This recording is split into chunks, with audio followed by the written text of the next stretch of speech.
The forum of former members of the Kogi State House of Assembly in Nigeria's North Central region has unanimously declared its support for the governorship candidate of the ruling All Progressive Congress, Usman Ododo, ahead of the November 11th election in the state. The forum, which comprises the entire past lawmakers in the state from 1999 across political parties, also reserved to go back to their different communities to ensure resounding victory for the APC candidate. The lawmakers, who said their decision to support Ododo followed a painstaking assessment of all the candidates on the field and the need to save the state from being dragged back to the old days of ethnocentric politics and violence. Now, speaking at a press conference in Lokoja on Thursday.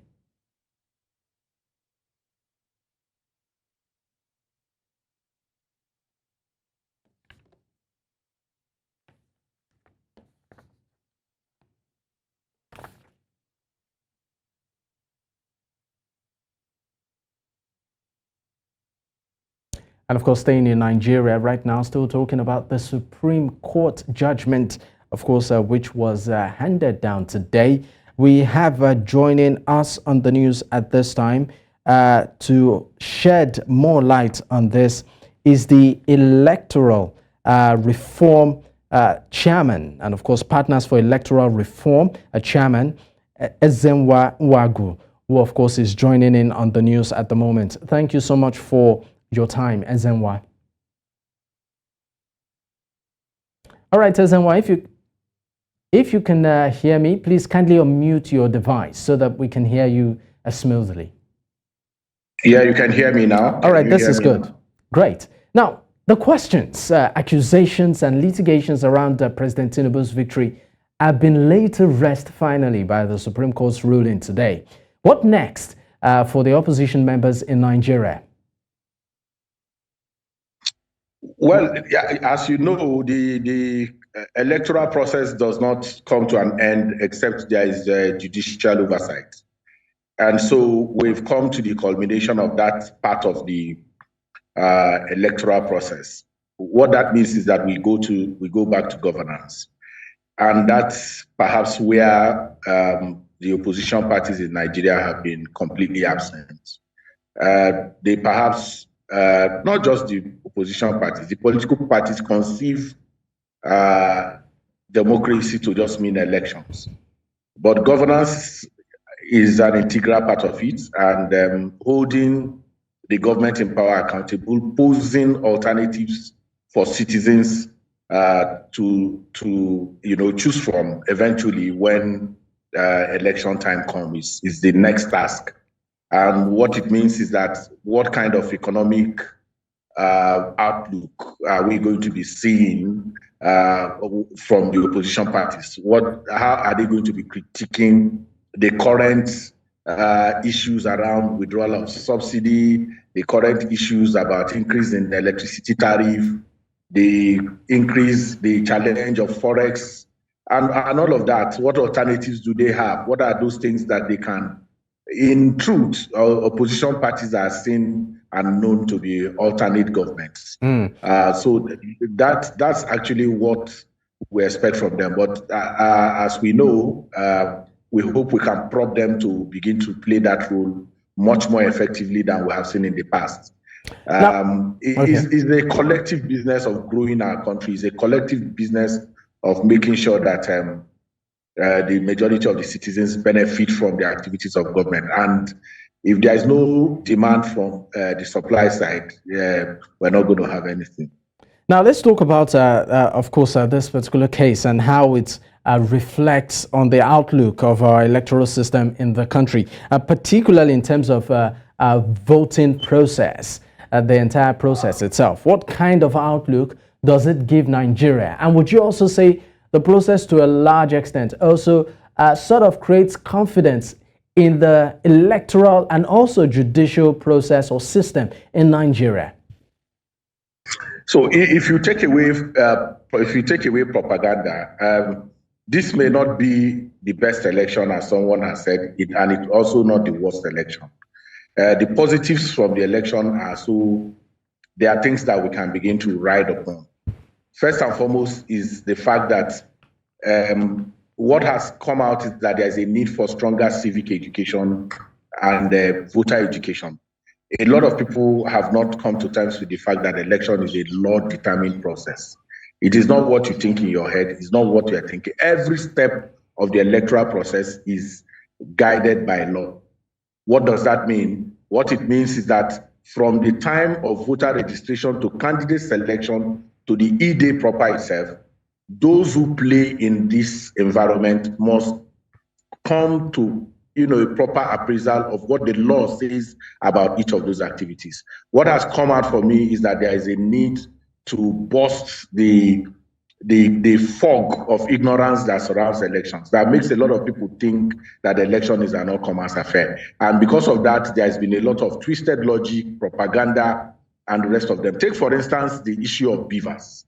The bimodal voter process that we have. What did it do? It clearly was able to take away voter identification theft. If you remember, those humongous figures that used to come from the hinterlands, riverine areas in time past of Lagos, of Rivers, of Kano, of Katsina, the beavers was able to stop that. So whereas you had 66 million registration in Kano, in Lagos, close to 7 million in Kano, 3-point-something million in Rivers, they were not able to do 2 million votes in those places. That is a positive, and that is something that we need to consolidate upon. Now, okay. And the fact also is that quite a lot of people continued to rest on this thing about how results are transmitted electronically. And we shouted ourselves and said, look, our election is still manual. The things that happen within it are manual. What you have as transmission is simply not figures. It is pictures of the Form EC8A. And so what you have seen with this judgment, it is a culmination of that debate in the public space about what this is and what it is not. When we said it, they said, well, the courts will make a judgment on it. Now the courts have made a judgment on it, and I think people can rest from that now. All right, Nigeria is actually preparing for off-cycle elections in some states. Now, what would you say are the areas INEC, which of course is the electoral umpire, needs to tidy up to ensure that this particular process is seamless and, of course, not subject to intense scrutiny like we saw, during the presidential elections for want of lack of trust in the process? It's not about, I think this is the misconception that the media continues to push out. How is it a misconception? Going to court is part of the electoral process. That rigorous scrutiny is part of the electoral process. Those who lose election will have to go to court. Where do you want them to go to? So when we raise this issue when I mean scrutiny, I think I need to just clarify. For instance, INEC talked about transmission of results electronically, right? And of course, it wasn't once they mentioned it. They mentioned it a couple of times, and people took them for their word. They also mentioned it that would be the format in this off-cycle elections, only for us to see what panned out during the tribunal. Brother, so, you have to listen carefully. The challenge is the challenge with this is, what does the law say?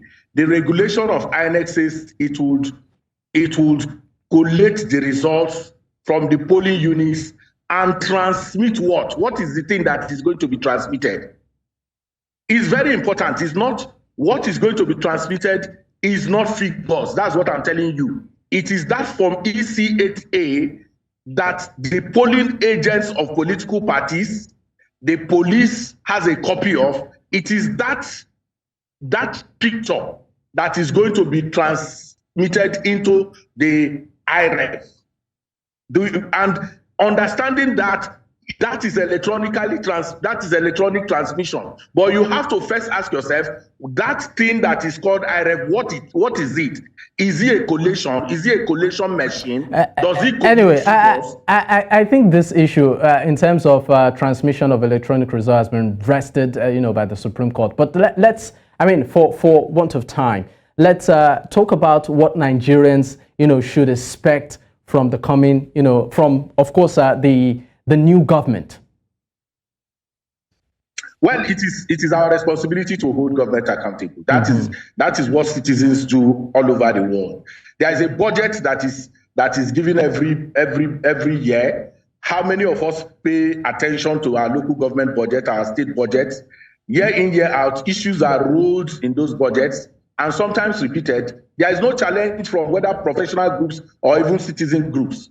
If we are able to hold government accountable and say, in 2021, you did say you would do so and so and so, and we knew that this amount of money came to you and you were not able to deliver on that, what can we do about that? It means that citizens will now have to be forcing their own town hall meetings, not the one the politicians are organizing. Citizen groups, Nigerian Union of Journalists, Nigerian Union of Medical Association, Nigerian Union of Teachers.